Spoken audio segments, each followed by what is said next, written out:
Open houses are cool, but that's not the number one way to gain business in 2025. Yes, when you guys were 20 years old, probably okay. Open houses were probably a good thing back then, right? You know, like what you said, right? The market's shifted.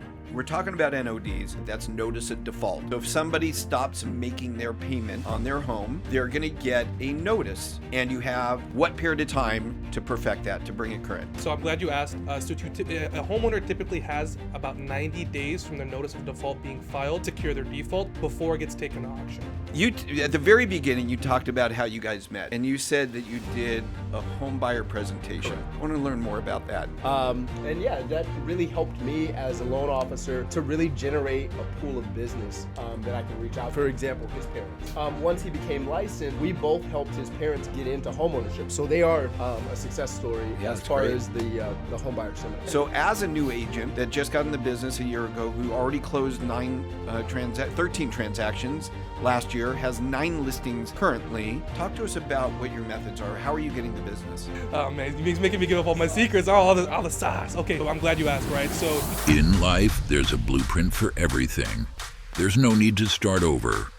Hear from industry leaders, those at the top of their fitness journey, and real estate gurus. They tell you exactly how they did it. All you have to do is listen, learn, and execute. This is The Blueprint with Brad Rice. All right, guys, we're back for another edition of The Blueprint, and today we've got 2 guests with us again. Today we have my man Dion, Hey, Brad. who works with us at Amerifund, and his partner Mansour. And I've heard a lot about you, Mansour, man. Look, your reputation precedes you for sure, but you guys are doing amazing things, so I can't wait to get into kind of all the things you're doing and how unique your business is and how you've become very successful in a very short period of time. And so you guys are in for a treat today. These guys are going to bring the heat. The last time Dion was here, we talked all about foreclosures, the 14 ways to avoid foreclosures. So if you didn't catch that, go back to, it was a few months ago. God, maybe longer than that at this point. But go back, scroll through YouTube, and you'll find it. Really good information there if you're interested in foreclosures. So, all right, cool. I want to start with how you guys met, because that's a unique story. It absolutely is, Brad. You're right about that. I met Mansour here maybe about a year ago. I was actually doing just my normal work as a loan officer out in the field, educating homeowners or potential homeowners about the home buying process. And so I was at his apartment complex, and I was doing a home buying seminar. And so his mom had actually attended the home buying seminar, and she had, was intrigued. She wanted to know more information about buying a home, getting her family into home ownership. So she gives me a call, and she's like, hey, can you come over to my home and sit down with my family and kind of guide us through this process? Sure. I said, sure, no problem. So I go to the home, great family, very welcoming. So I sit down, I take the 1003, the loan application. Obviously I need more income, so forward. So do you have any kids that you can add to the loan?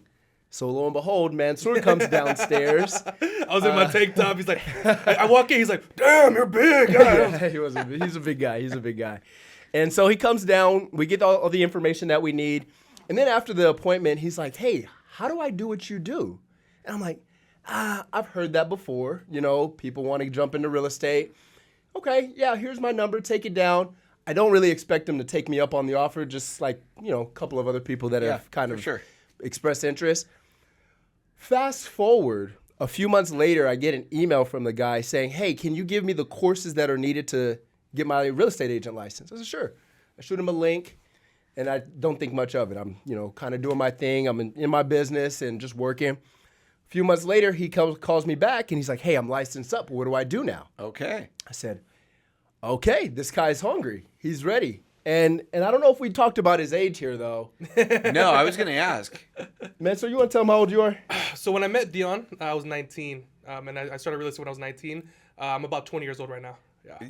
You're about 20. It's hard to keep track, when you got that many years behind you. 20.5, something like that. But I'm 20 years old right now. Okay, right on. Man, that's good. Very driven at a young age. Yep, absolutely. So you saw that. Obviously, he took the initiative. He got his license. Correct. And then you guys started working together? Yep. Yeah, so we, once he got licensed up, his goal was like, okay, where do I go next? I need some type of mentorship. I need to know where to go in this industry. So I pulled him under my wing and like, hey, come on, jump on with my brokerage. Let me show you what we're doing. We're doing something a little different than the traditional real estate, where it's just, buyers, sellers, open houses. We're kind of in a niche market here. Yeah. And pulled him in, and the guy just took the information as it relates to NODs and just took off. So That is really amazing because I understand that, so you've had a year with you guys so far, or just over that. In your first year, you closed 9 transactions. that's correct. That is extraordinary. Yeah, in my first, well, if you include the hard money loans that we've done, I think I closed closer to 13. That is amazing. I mean, look, this is a tough market to begin with. 100%. And agents they're falling out left and right, okay? That's what everyone's been saying, but man, I mean, I've been liking the market so far, man. Yeah. Oh, I mean, you guys have a unique niche, so I want to talk a little bit about that. But also, a lot of it's about attitude, right? True. And so if somebody's been in the market for a long time, they've been a real estate agent for a long time, they've been in the good times, and they've hit the skids for the last couple of years, and now they're facing all the regulatory changes on top of that. They're beat up.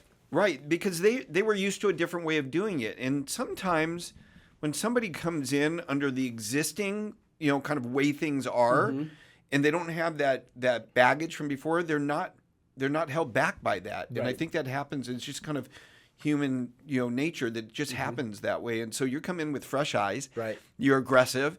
And so I want to talk about what you guys are doing to get business, because if somebody's new out there or planning to become a real estate agent, I think that is information to be super valuable to them. So as a new agent that's been in the business for a year, and I think you also said you have like 9 listings right now, right? So that's extraordinary. Okay. So as a new agent Right. that just got in the business a year ago, who already closed 13 transactions last year, has 9 listings currently, talk to us about what your methods are. How are you getting the business? My advice for someone selling their home: number 1, do it yourself and save. Number 2, use HomePie. HomePie makes it easy to buy or sell without an agent. I can list a home in minutes and start receiving offers right away from buyers. When we discovered that we didn't have to lose $40,000 in agent commission just to upsize to a larger home, it was an obvious choice. List your home for free at homepie.com. Keep your piece of the pie. Gotcha. So I'm glad you asked. So yes, currently right now I do have about 9 active listings. Kind of what we spoke about on the last podcast that you had with Dion. Our biggest focus right now is NODs, notice of defaults. That's all what my listings really are at this point. They're all notice of defaults, right? And when I tell other agents that, they're like, man, you have all these listings, they're all NODs, and I tell them, yes, that's all I do, right? And NODs as a whole, right? They're monsters, right? These are not normal listings. You're dealing with a sales day coming up. You're the homeowners, high stress, high anxiety. There's a ticking time bomb, right? If we do not close this escrow in time, this deal is done. The homeowner hates you, and now you're open to getting sued because you just represented them, the wrong way, right? You promised them you'd sell their home, and now they've lost it. So when I tell people that I have these listings, they're all NODs. They're shocked, right? But to answer your question, right? How are you getting business? How are you doing so? The number one thing I could recommend for any new agent, everyone says open houses, right? That's like the number one. Everyone and their mothers, just do an open house. Do these open houses. I hate open house. I mean, they're good. Look. Open houses are cool. But that's not the number one way to gain business in 2025. Open houses are not the way to do it. Yes, when you were in the 1990s, right before I was probably even born, when you guys were 20 years old, probably, okay, open houses were probably a good thing back then, right? Oh, do you want to buy a house? I'll pre-qualify you, right? That was good then, right? But, like what you said, right? The market's shifted. No one's going to sign your open house sheet, bro. No one's signing that shit. No one's signing your open house sheet. No one's going to, use my business card. They're going to take it and throw it away. You're wasting money on business cards, right? The number one way to garner business in this market is to cold call. Okay. It is the number one way to do it. You could door knock 1,000 homes a day. You could send 1,000 mailers, right? But you could call 10,000 people a day. Right? A phone call takes 10 seconds to make. Yeah. So, I know people always say, do open houses. You'll meet like 10 people, or door knock this neighborhood, 10, 15 people. Well, that's true. You could door knock, you could do an open house. But when I cold call, I'm cold calling at least 500, 600 people a day. All right. So talk to us about the cold calling. Where are you getting the list from? Are they scrubbed for do not call? Like, tell us the mechanics of that. Yeah, 100%. So that's basically my background. I don't know if I've told you that. We didn't talk about that last time. So I come from a call center background. Okay. So essentially, that's just what the operations that I've set up has been. So essentially, we have a call center scale operations where we have cold callers overseas reaching out 8 hours out of the day, 40 hours out of the week on our behalf to these homeowners. And they're just forward facing all the time. So now that puts us in a position to receive. Right? But where are they getting the list from? Who are they calling? Good question. That's So the $1 million question. That's the $1 million question, Brad. You got to tell the audience here. I mean, that's what it's all about. Share the wealth. No, I agree. So foreclosures and NODs, it's all public record. It's all public data. You can go to the county recorder's office and pull the active list of NODs. You can go to your local title company and grab that information from them. There's tons of different data sources that you can get the information from. I would suggest just gather the information wherever you decide to do so. And then from there, like I said, we skip trace the data. We do scrub it against the federal do not call list. Yeah. And yeah, we uploaded it into our mass dialer, and we have our employees go. So you have an auto dialer that calls, and then does it drop a message if somebody doesn't answer? So we have text message. So we do a double tap. We train our employees to do a double tap where they call the homeowner twice back to back if they don't answer. They leave a voice message. They drop that voice message. They drop an SMS text message, and they drop an email. So that's 5 points of contact on each contact, and then they move on. What part of that is automated? So that's a good question. So the dialer it's dialing for them. So I have a 10-line dialer, and it's essentially dialing multiple lines simultaneously. Whoever picks up, it gets transferred to my agent. They automatically go live on that. Okay. So, and if there is no answer, it leaves there's a pre-recorded message. Exactly. We have a dialer with the dialer that we use. There is an option to leave a pre-recorded voicemail. Just a standard boilerplate, your house is in NOD, stuff of that nature. We have our own scripts, and it automatically leaves that voicemail. Okay. What about AI? Are you using AI at all? Good question. So we've had a couple discussions about that, and yeah, I think that AI is the future, absolutely.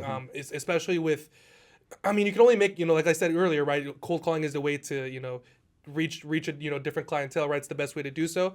I think AI is going to scale that even higher, right? And I mean, again, you could do your open house, bro. I'm not saying don't do it, right? But if at an open house, you're going to meet like 5-6 people, right? Cold calling, you'll meet, you'll talk to about 100 people a day. With AI, having your own, virtual assistant, calling, dripping them, texting them, emailing them, that is the future that I see. So we haven't implemented any AI yet, but we've had some discussions about that. Absolutely, I think that with AI, it's just going to scale everything. Agreed. It literally does. I've already done demos of this, and it's already happening. And now there's a whole layer of disclosure that goes on there, because if you have voice AI making the calls, and by the way, this is like pretty incredible. The voice inflection, the pauses, the coughs, they sound real. They do. And the responses are extraordinary, and they're almost perfect responses, right? It's the subjectivity is out of it, and they've got these objective, perfect answers and responses. But when you say 10,000 a day, it literally could do 10,000 a day. They can. Through AI, it can do that.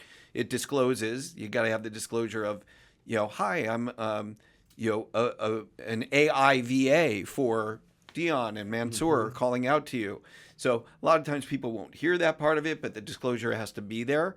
And then it just has a conversation, and it gets trained to understand when the point is to be transferred to you. The selling time, or in mortgages, would be anything that requires a license to answer. If it's interest rate related or quote related, it recognizes that and then does a transfer. And it can be a live transfer. So that's where it's on the call, and then, hey, that's a really great question. Let me get you in touch with Dion, who can answer that for you. Boom. Does it call to Dion, transfers over, live, they take over the call. They're also working on, and they're very close to this right now, at the end of that process, when there is that selling time, group text. And so it brings you into a group text. So if you're not available for that live transfer, now you've got a little bit of time left. to jump into the text. Oh, man. So it's pretty extraordinary. Absolutely. I can see that helping you guys and scaling you. But let's take a half step back, because we're talking about NODs. By the way, for the audience benefit, that's notice of default. So if somebody stops making their payment on their home, they're going to get a notice. After 30 days, they stop making the payments. They're going to start getting phone calls. Then after another 30 days, they're going to get a letter in the mail. And it's going to say you're in default on your mortgage. And you have what period of time to perfect that, to bring it current? Gotcha. So I'm glad you asked. So you typically have between 60 to 90 days in California. Every state's different, right? Some are judicial foreclosure states, some are non-judicial. In California, we're non-judicial. So a homeowner typically has about 90 days from the notice of default being filed to cure their default before it gets taken to auction. Yeah. So that's why lenders want to file that notice of default as soon as possible, because they know there's going to be a 90-day waiting period. So once you're down more than 30 days, they can't get a hold of you. They haven't had a return call. You haven't made any effort to make a payment. They're immediately sending that notice of default out. That becomes public record. Absolutely. Here's the thing it does. It becomes public record so that you have access to it, right, for making calls. But it also affects their credit. Sure. Absolutely. And so there's a real reason to problem solve before it gets to that point, because once you have that NOD on your record, Dion will tell you, what does it do for your credit and going to buy something or refinance? Oh, it tanks your credit score, and then you're not eligible for a refinance because you have the mortgage rates. You're toast. So, yeah. You're toast. It could be a year, it could be two, it could be longer exactly. than that. Correct. So, so what you guys are doing is actually a real benefit, but getting to them even sooner when they're headed to notice of default, that would be great. Do you see an opportunity to get to those folks? So to answer your question, yes. I mean, 100%, right? Going straight to the source before it even gets to NOD. I like your way of thinking, but I would have to disagree. I would say no, only because the culture of Americans, people who are always leveraged, they're always spending money that isn't theirs. They tend to forget about it, right? It only really hits them once it's serious, right? When shit hits the fan, that's when they're blowing up. I mean, I'm sure Dion would agree as well. Right when there's that sales date, they're like your ex-girlfriend. They're going to keep calling you. I'm being serious. Every night, every single morning, I had this one client of mine when we had a sales date. Their sales date was a week after we had entered into escrow. She was blowing up my phone every single day. Yeah. 9 o'clock at night. Most realtors turn off their phone after 5. When you're doing notice of defaults, you're working 24/7 because they're gonna call you, all day, all night long. So I would have to disagree with you on that one. I think it's better when they're further along because they know it's real. Interesting. So I hear what you're saying. So look, there's two levels of this. There's the notice of default, and from what I'm hearing you say, that makes it more serious, but not quite there. Like, exactly. Hey, you're in default. But they haven't really taken the steps to say, okay, now we're going to file a notice of sale. That's an NOS. And that notice of sale has a very short time period, typically 30 days, before it actually goes to auction, meaning that now somebody can come in and buy it and you're out, right? Absolutely, yeah. And so you're saying that the closer they get to that notice of sale date or get the NOS, the easier it is for you to go in there and and they're more receptive. Absolutely. No, and again, just based on what I've done this last year with Dion, that is the case 100%. I mean, you would think that, someone who's just recently got their NOD fresh would, work on it, right? Yeah. But just the way the culture is in America, and I'm not sure why this is, especially in California, when people first get their notice of default, they almost think it's not real. You know what I mean? They know in the back of their mind, I haven't made my mortgage payment, so this is going to happen, right? But it hasn't really hit them yet. You know what I mean? Yeah. Or sometimes it's from medical reasons, or they just, something happened, something came up, they weren't able to pay their mortgage, right? But again, based on my experience, they always wait. They're not going to, I'm not going to, I don't want to sell. I don't want this loan. I don't want to do this. No. I have someone else working. I'll worry about it later. I'm expecting money from this insurance company. I sued this person and they, them owes me money. And so you're going to get a lot of those, right? But once that notice of trustee sale hits and they know your property's going to auction on this day, on that time for this amount, they start blowing up your phone because now shit has hit the fan. If I don't do this now, I'm losing my home. And they know that. Okay, that makes a lot of sense. Okay, so now let's say that you do reach them. You're in communication, and they finally decide that they need your help. But this sale date is looming. How do you manage that? I'd say if you're considering joining the AmeriFund team, it's a really good idea. We as processors at AmeriFund Home Loans support the loan officers in every aspect of the loan once it comes into processing because we want them out there marketing themselves and originating more loans and supporting more borrowers. Competitive commission plans are a given, and powerful technology is expected, but what truly sets us apart is our culture. We've built a solid support system for our loan officers. If you're interested in joining the AmeriFund team, go to amerifund.com/careers.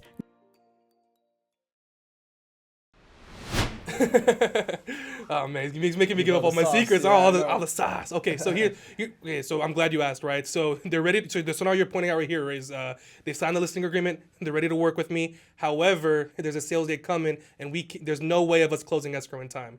How do we navigate that?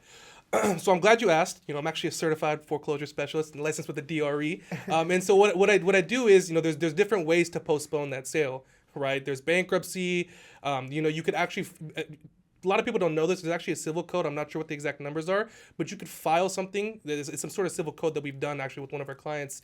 As long as it's before 5 days of the sales date, you could file a motion to the trustee with a valid listing agreement and a valid purchase agreement, and that'll postpone the sale as long as you filed it before 5 days of the sales date. Okay. So that's just one way of postponing it. You could also file a Chapter 13 bankruptcy as well. The automatic stay in California prohibits the trustee from selling the property as well. And there's other different methods and ways to the magic that work. But we talked a lot about those in the last interview with Dion. Mm-hmm. But of ways to kind of help or prevent or postpone. If you're not under contract though, it becomes a little bit more difficult, right? So you're getting closer to the sale date. It's maybe listed, but you don't have a contract. Then you have to go to the bankruptcies and so forth to give you more time. Absolutely, yeah. Okay. Mm-hmm. These people are obviously, when you're dealing with this type of thing, it's a highly emotionally charged person. They're in a bad position. They're in a lot of stress in their life. Mm-hmm. So that part of it, I would think, is a little bit more difficult to navigate. So how do you deal with people that are, initially, they go through kind of the series of being angry maybe about it, and then they get really emotional about it, and then denial and all those different phases. How do you manage that? How do you help somebody feel comfortable to say, okay, I'm going to trust you, Mansour, you, Dion, mm-hmm. to help me with this process and trust that you're going to do right by me. Bring down that emotional wall. Exactly. No, mm-hmm. I'm glad you brought that up. Mm-hmm. So the way I've always done it, right, and I think the reason why I'm so successful now is because I'm a part of the younger generation. I'm a lot more emotionally intelligent than a lot of older realtors are. Not to dig at you, but I'm a lot more emotionally intelligent than a lot of other realtors, right? Again, I'm Gen Z, I'm young, so I could pinpoint what they're feeling during my interaction with them, right? So the number one thing is obviously to bring down the emotional wall. I always tell them, hey, I'm here to help you. I understand you're going through a lot right now. Let's talk about it. And when you're dealing with these notice of defaults, these clients are going to trauma dump on you. They're going to tell you exactly what's going on with you. Whether it be a divorce, death of a family member, or drug addiction, something happened where they couldn't pay their mortgage. So to answer your question, how do you get them to, as I calm down and, work with you and, come back down to reality, mm-hmm. you got to break down their emotional wall. You got to figure out what is the cause of the notice of default, what's the root of their problems, and try to help them solve it. Yeah, because absolutely, that makes sense because you don't want them back in that position again. If you are, you are able to buy them some time, you got to get their participation. They got to be there for you, right? They've got to sign paperwork. They have to be cooperative. They have to be there. So, I imagine that you probably had some pretty emotional conversations where people break down and they cry and, he pulls on your heartstrings. I will say of the 9 active listings, I think 6 of them have cried. Yeah. On the phone, in person. They all yeah. pretty much all of them cry. And the reason why is because there's always some sort of tragedy that's happened to them, whether it be a divorce, husband walked out on them, left them. They're dealing with a drug addiction. There's, something happened to one of the main income, head of household. He passed away, she passed, something always happened. And so, yeah, a lot of those happen. Yeah. A lot of crazy scenarios. What's your success rate in saving people from foreclosure versus taking a listing and then just not being able to get it done in time? So I would say, just to answer your question, I don't think I've ever come across a homeowner I couldn't help.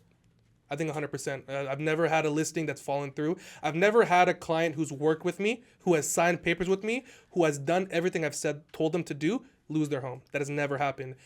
The only time I've ever, failed to, I guess, help a homeowner keep their home or sell their home or whatever is when they're just, completely just not being cooperative. They're ghosting. They're screaming at you. They're just, they're completely incoherent and they have mental problems, things of that nature. That's the only time where I actually have not been able to help someone. If someone does exactly what I tell them to do, they're in good hands. All right. What are you finding with these people that are in this position today when equity really is at an all-time high? But are you finding that some of these are short to close as well, or there is enough equity and they're trying to save that? Okay, so on the ride over here, we were talking about this, right? Because we knew this was going to come up.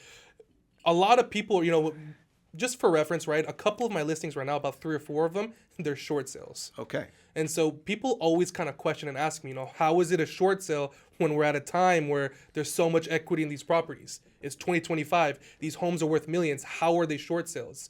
And I guess the best way to answer that, and I'm sure Dion would agree, it's an income problem here in America, right? It's no longer, I don't want to pay my mortgage or I'm irresponsible. I physically cannot make that payment because it's either I make that payment or I can't feed my kids because I'm not making enough money anymore. Yeah. So these homeowners that bought their homes back in 2020, 2021, 2022, when rates were super low, right? They bought these homes and they got sold the dream. Oh, 2% interest rate. I'm going to buy this house. It's cheap money. Let's go. You get a house. You get a house. You get a house. Everyone was trying to buy a house at that time, right?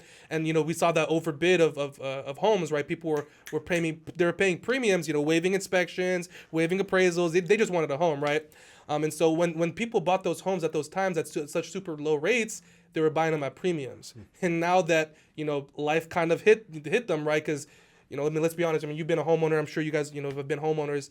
Something always breaks. Something is always wrong with the home after a couple of years. Life happens. You have an emergency expense. That $50,000 you've been saving, you got to pay grandma's medical bills. Something always happens, right? And so these homeowners that, thought that they were getting such a good deal with these 2% interest rates, buying these $1 million properties, now they're kind of coming back down to reality and realizing, crap, I have nothing in my savings account. I have to make this mortgage payment, and they have all these other debt obligations, right? Car notes. My son's going to college. I got to pay this. I got to pay that. And so they've only purchased their home 3-4 years ago. Right. Yeah. So how much equity with a low down payment? With the low, exactly, with the low down payment. They've only put 3.5% down. They purchased 2 years ago. There is no equity. So there's more of those than there are people that have equity that are going into foreclosure. I would say it's looking that way with the trends that we've been seeing. Yeah. A lot more of our foreclosures have been happening from 2022 onward. I would say the number is. So let's talk about that then. Let's focus on that. So somebody is going into or went into default. They've got very little equity. You've got to do what we call a short sale, which is you need to contact the lender and say, hey, we're going to sell this property, save you the cost of foreclosure, the time of going through it, all the legal procedure. It's going to benefit you because you're going to sell it anyway. So we're going to sell it. By the way, there'll be a commission still, so you'll pay me a commission. That'll come out of it as well. But overall, Mr. Lender, Mrs. Lender, this is going to work out better for you. We just need a little bit of time. Okay. Typically, you get the lender to do that. How do you motivate the seller to do that? Because the seller is looking at it going, well, I have no equity anyway. I have no horse in this race. What do I care? Gotcha. Just let it go, right? Why do I want to bother with this? I'm not going to get anything out of it. How do you motivate them, and what's the purpose? What's the benefit of them doing a short sale versus just letting the house go? Are you a tech investor looking to shape the future of real estate? HomePie is the #1 for sale by owner marketplace, and we are revolutionizing the way homes are bought and sold. I'd love to hear from you. Just email invest@homepie.com and let's chat. Now back to the show. Gotcha. So that's a very good question, Brad. I would have to respond with the question as well. Do you love money? Sure. Most people do. Most people do, right? So to answer your question, right, a lot of these homeowners, like we talked about previously, purchase their home with very little down payment, right? They only put 10, 20 grand down on their homes. So it's exactly what you're thinking. They're thinking to themselves, well, I'm just going to let it foreclose. Fuck it. I only put 20 grand in the home, lived here for 4 or 5 years. I let the bank take it back. They're not going to make any profit on it. I'm good, right? So the number one thing that we do that kind of entices them is that we give them what's called relocation costs. We give them cash to relocate, right? So right, you're absolutely correct. In the event of a short sale, a homeowner essentially is not supposed to make any money at all. And to an extent, they're not. They're selling their home at a short. They are not making any proceeds from the sale. It's actually illegal to get any sort of money under the table in the event of a short sale. But what's not illegal is something called relocation fees. Sometimes with these lenders that we've been dealing with, PHH, a couple other different mainstream banks, right? They will actually give a homeowner 10, 20 grand just to get the hell out. Because you have to think about it like this. They're going to spend 100 grand evicting you. Yeah. So I'll just give you 10 grand, walk out my house and, wash away our hands. So what's the benefit to you in representation for those folks that get the relocation and do decide to move out? So the main benefit, I guess, are you asking like working with me besides work with anybody else? Or? No, I'm asking like, what's the benefit? What do you get out of it? Is there a commission to you in a situation where somebody gets cash for keys? So absolutely. When I represent them on the listing side, if the deal closes, I get paid in commissions, right? If it closes. If it closes, correct. And so I guess the main benefit to them is, instead of letting my house go to foreclosure, I'm gonna walk away with 10, 20 grand. My realtor gets paid. Everyone gets paid. We satisfy the debt and we could walk away washing our hands. Okay. So are you saying that in a situation where you're going to get cash for keys, relocation funds, of course, from the lender, the lender's going to do a short sale, except less of a payoff than what's owed, that the seller stays in that property until you close? Absolutely. Yes. Is there ever a scenario where the seller gets cash for keys, moves out, and leaves it vacant so it can be cleaned up and sold for more? So I'm glad you asked. Yes, absolutely. So that is another way of doing it as well, right? Having a homeowner leave. I guess you're talking about like a fix and flip kind of scenario? Well, just that, if I'm a lender and I'm going to accept a short pay, but I know that the house is a mess right now because I'm guessing that a lot of these people, their houses are, just not kept up maybe, and Absolutely. They're cluttered, and Horrible. it would be better to sell that home vacant and kind of cleaned up, even not fixed up, but just cleaned up to maximize what you could sell it for with the homeowner out of there than try to sell it as is and just take less money for it. So As a lender, I might say, hey, look, I'll give you cash for keys, but you got to move out now, and then we'll sell the property. So I guess, to kind of reiterate what you were saying, yes, but here's the thing, right? When you're selling it short, you're typically short selling it to another investor. So the lender isn't, what you described was a short pay to the lender.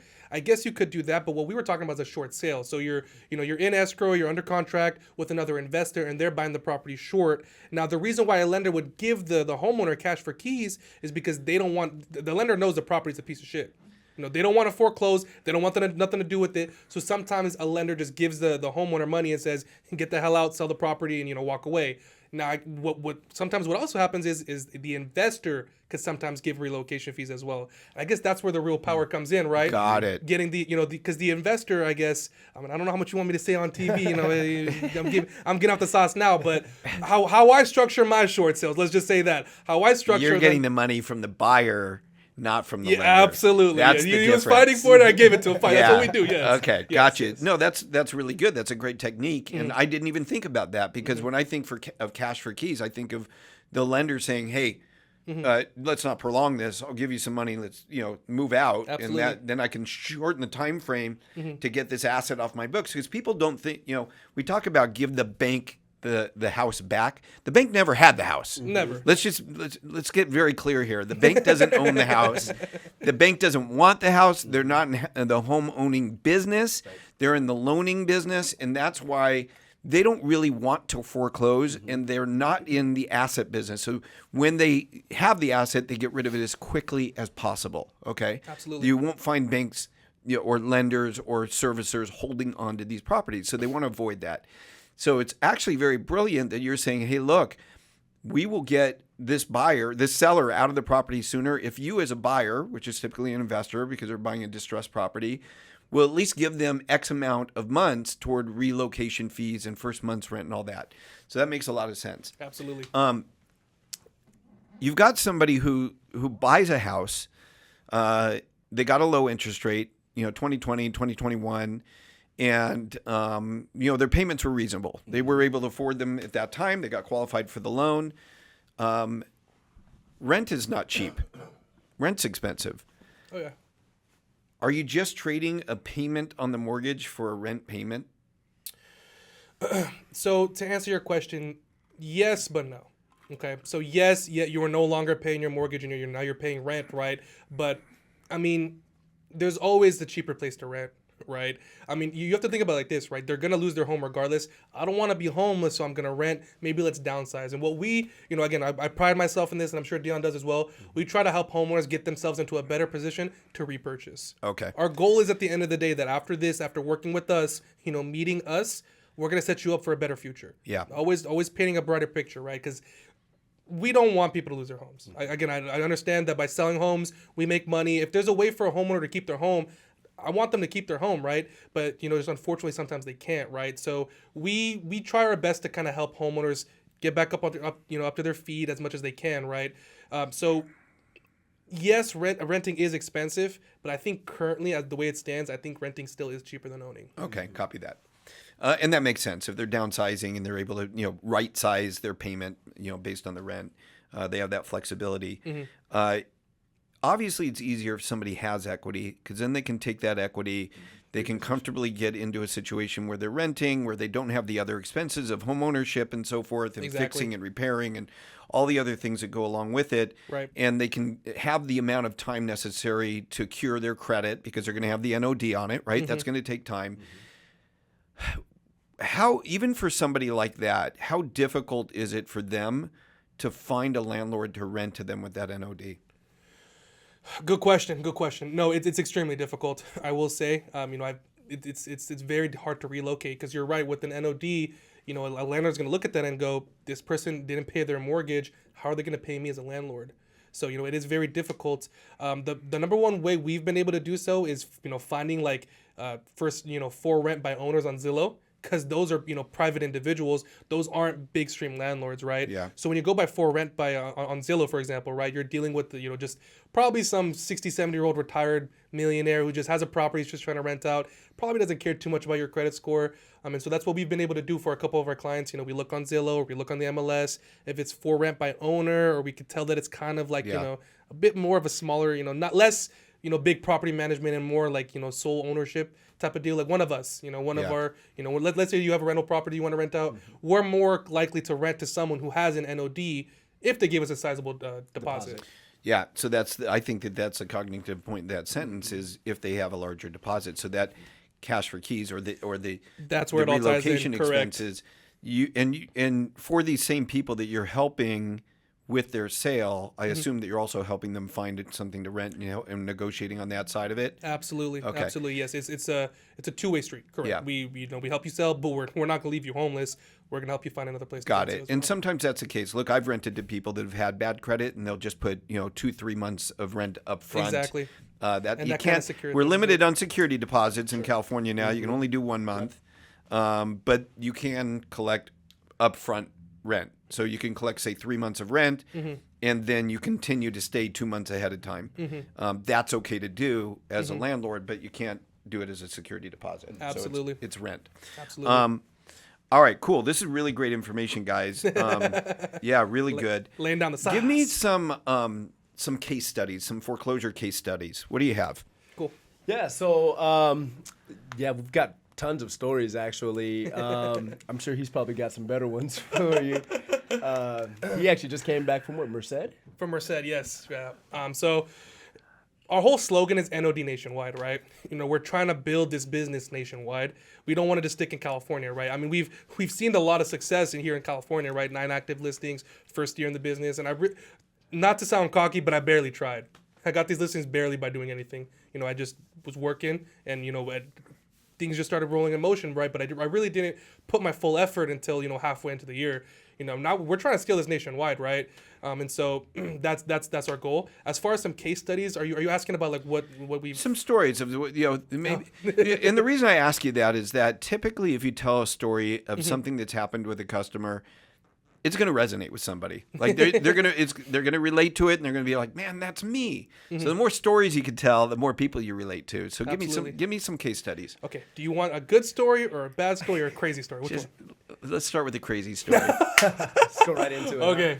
So one of the most interesting, again, I'll start with an interesting one. So one of the most interesting stories I ever had was it was a 3-person on title situation. It was a listing appointment, which we have currently in escrow right now. So there was a husband and a wife, okay? Husband cheated on the wife. They've now been divorced. He fled to Vegas, completely left his wife behind. And he started a new family in Vegas. He's gone. Okay, his wife is out here, still living in the home, super hostile, hates the husband, but she's not making the mortgage payment, so they're in default, right? Here's kind of where the interesting part comes in. His friend, who's the main note holder, helped him buy the home 19 years ago, and now his credit's getting dinged. So you have a friend who's a longtime friend of the husband. His credit's getting dinged. He had a 750 before this. Now he's at a 550. His wife cursing him out, says, "I want nothing to do with you or this house, not making the mortgage payment," and husband's in Vegas. So all 3 of those things attributed to, quite a crazy escrow that we have now. And they're all on title. They are all on title. Got it. And so how we kind of mitigated that was, I set a meeting with the wife first. I met with her, and she's like, "Oh my God, thank you so much. I love you're helping me out. You're gonna help me sell this home. I hate Jerry. I'm glad you didn't speak to Jerry first, right?" And little does she know, I spoke to Jerry before I met with her. So here's how I really started. Okay, I met with the friend first. He was like, "Bro, I just want to clean up my credit. Sell this fucking house for me." I was like, "Okay, fine, I'll sell it. He signs a listing agreement. I'm like, "Okay, cool. I got one person." Then I call up his husband, the husband, and he's like, "Man, I'm in Vegas, but fuck that bitch. Sell it right now." And it's like, "Okay, fine. Sent him the contract. He signs it as well. And he's like, "But don't tell my wife that I signed with you, because she's not gonna want to sign." And I took it. I was like, "Okay, fine. I'm not gonna tell your wife nothing." I was like, "Hey, your house is currently in foreclosure. It's there's a sales day coming up very soon. Any thoughts on selling?" Something like that. And she had messaged me back. She was like, "Hey, I know it is, and I've been looking for a realtor to work with. Could you stop by maybe tomorrow at 8 p.m.? I was like, 8 p.m.'s a little late. Let's go at 6. And she's like, "Okay, fine, come at 6. So, I popped by, at 6 o'clock, and she was in tears, crying. She was like, "Thank you so much for coming. I'm just dealing with so much right now." Things of that nature. And, I closed her in person, and, I got her to sign. So it was like a 3 triangle type of people dealing with. Because you need all their signatures. Absolutely, yeah. So you're doing those appointments alone? So that one I did alone, but no, typically I have either Dion or another one of our business partners come out with me, but I typically, I take somebody out with me, but that one I did alone. That was, one-man mission. You sign, then you sign. All right. Yeah, I mean, look, there are some crazy things out there when you get to people's homes. Mm-hmm. Absolutely. I just remember back when I was doing, back in the 90s, yes, when we were doing loan applications, they were handwritten, and you did it in person. There was no online email me, that none of that existed. It was literally in person. You press through 8 pages to get the signature on all 8 pages. Man, some of those times at people's homes get a little crazy. I mean, we're talking about they're drunk. They answer the door and you can see everything. Okay. Yeah, there's a lot of just crazy stuff like that. So you're thinking of a story that you have similar? Okay, all right. So here's the crazy story. Do I really say this online? Gosh. All right, fine. Okay, so I had another listing appointment with another client. One of our cold callers had actually warm transferred this client to me. I'm not going to say her name, but she was a very sweet lady over the phone, but I could tell she was drunk out of her mind. She was just saying, she would just talk about one story and then somehow shift to something else. And then she was like, "Oh, you remind me of my doctor, this and that." And I was like, "Oh, okay." And she's like, "Actually, no, you remind me more of my boyfriend and my ex-boyfriend." And I was like, "Okay, all right." And I was like, "Do you want to set up an appointment?" She was like, "Can you come right now? Just come right now and help me." And I was like, "All right, I'll come right now. Let's talk about something on the home." And so, I came to the appointment, and right when she opened the door, just Chonga's out. I'm like, "Oh, hey, whoa, what's going on?" They're gonna think I'm lying, but I'm telling you right now, she had no shirt on. Just, she opens the door. Dogs come out, and the house is a mess, by the way. Yeah. It reeks. It smells like shit. You Yep. do not want to step 1 foot near the home. But I just see her changas out and everything. I'm like, oh man, what the fuck did I just get myself into right now, bro? Am I really about to do this for a commission right now? Am I really? No. But she was a very sweet lady, to be fair. But she she was a nutcase though. She complete crazy woman. We dealt with a lot of legal issues on that one, but that was one of the more crazy experiences. The moment I had stepped foot into that listing appointment, she just starts touching me. Like, and I'm just thank you so much for being here. You don't know how much. How old was it? How old was this lady? Guess how old she was? I'm going to say in her 40s. She was 32. 32. All right. She was 32. I was just wondering because if she was in and I was 19. Yeah, I was just wondering because if she was in like her 70s, it may be the same person that did the same to me back in the 90s. So, oh man. All right, that's cool. This is really good. So, you at the very beginning, you talked about how you guys met, and you said that you did a home buyer presentation. Correct. I want to learn more about that. So pretty much at the time, I was just going I was doing both in-person and Zoom appointments or sessions, and pretty much just, bringing in people who are looking to get into homeownership, educating them about the process, what they need to get into homeownership. They don't need 20% down. You don't need a 700, 800 credit score, right? Just giving them the basics. That really helped me as a loan officer to really generate a pool of business that I can reach out to. For example, his parents. Yeah. I don't know if we told the story, but fast forward, once he became licensed, we both helped his parents get into homeownership. So they are a success story as far as the homebuyer seminars. Here, okay. So. Yeah. So how are you making people aware of these homebuyer seminars? And then when you hold them at a location, it's not Zoom, where are you doing this? Yeah, so usually we market them through either like social media, referral business, like if we usually have like other agents that are on as well, so we engage their audience. Obviously, me as a loan officer, we're engaging my audience. Sometimes we'll have somebody who does credit repair on there. We'll engage their audience. And so we're collectively bringing in different groups of people in addition to what we're already getting from social media and like just kind of putting out their flyers and stuff. So that's definitely one way. The other way is getting in touch with like the property management of the apartment complex. And sometimes that's hit or miss because, it's a little counterintuitive. You're poaching their clients, right? But ultimately, sometimes the apartment property managers will allow us in there. And that's interesting. So like in a little community center at apartments or something? Yep. Yeah, I would think that would be something they'd look to avoid because you're taking their renters right? out. Exactly. Yeah. Okay. And so that's how you guys had met, and you got your folks into a home, and you co-signed with them. He was the agent. I was the agent. Yeah. He got paid his I didn't co-sign with them because my. Oh, okay. I didn't co-sign with them. But, okay. All right. 1099. All right. 1099. There you go. Fair enough. All right. What else you guys want to talk about that people could benefit from? I guess just I think we could talk about a success story as it relates to NODs. Let's do it. I've got a pretty big one here that we're actually about to close up right now. Go ahead. It's in San Pedro. It's a duplex. Older gentleman. We called him, through a call center platform. He was transferred into me. Looked like he was about, I think he's like 70, something like that. And 76. Yeah, 76. Very low LTV, very low balance, but he did fall into a default. He inherited the property. It was a duplex, coastal, right off of San Pedro. You see Catalina from his house. He inherited the duplex from his parents. So him and his disabled brother live there. They're not working, blah, blah, blah, fall into a default. So we're going to do a reverse mortgage for him because that's one of our 14 options, right? Yeah. Great. You've got the LTV. You've got the age. Great candidate. So we're looking to originate the reverse. Obviously, that's, HECM, and you've got FHA guidelines and so forth. So we had the appraiser come out there, and, he called out everything because the property was built in 1929, I want to say. So all types of deferred maintenance on the property. Sure. Siding is rotted, termites, you got all that coastal, all the salt moisture. air. Yeah, Foundation exactly. issues. Foundation, we had foundation issues. So the appraiser called all that out, of course. The homeowner obviously doesn't have the money. Yeah. Because he's in default. So he doesn't have almost, $50,000 plus to put back into the home. So what do?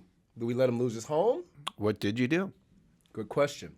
So we ended up having our contractors who were able to do the work up front at no cost, no cost for materials, no cost for labor. We ended up having them do the work. They billed escrow. We had the reinspection for the appraisal come out, got the CTC, and we're about to close on it. That is wonderful. That is a really good story because think of how unique that is. How else would that have happened? So that people understand with the reverse mortgage, this is not a situation where you sold their home, where they're having to move or anything like that. And you said it was him and his disabled brother. They inherited the property. They didn't have any other money, so they're property rich and they're cash poor. And you got contractors because of your connections to do the work and just get paid when the refinance does happen. And they'll never have to make a mortgage payment. They can live in there until they both die. And all they have to do is cover the taxes and insurance, which I imagine are very low because they inherited the property. Well, actually, so to that point, they don't even have to cover the taxes and the insurance because we have a Lisa.